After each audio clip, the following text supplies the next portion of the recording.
De ce mardi, Génial Afouda Moussi Agboka et Daniel Ada nous rappellent l'utilité d'intégrer la marche dans sa routine ainsi que les avantages qu'offre cette pratique à ceux qui s'y adonnent. On regarde.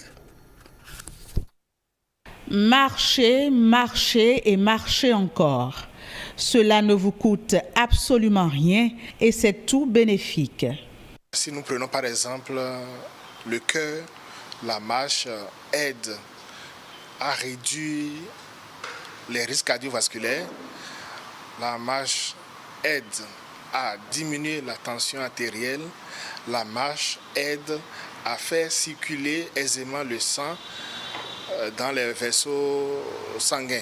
On est plus endurant quand on pratique la marche. Et si nous prenons le tube digestif par exemple, ça nous évite les constipations et autres. Donc le transit est plus rapide et il y a moins de constipation, moins d'effet sur le transit intestinal.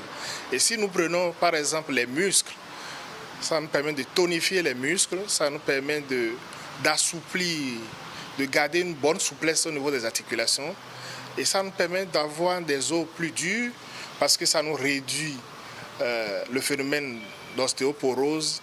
La marche est donc un réflexe à intégrer dans le quotidien. Mais qu'en est-il réellement? La marche trouve-t-elle vraiment sa place dans la routine des populations? Moi, personnellement, je ne marche pas pour le plaisir. Je ne marche pas pour le plaisir. Si je marche, soit c'est pour faire une course ou alors une situation me l'impose. Si je dois calculer le temps de marche, je dirais que je ne dépasse jamais 2 km. Chaque soir, je sors au moins 30 minutes pour circuler dans le quartier, c'est déjà de la marche. J'ai l'habitude de faire la marche.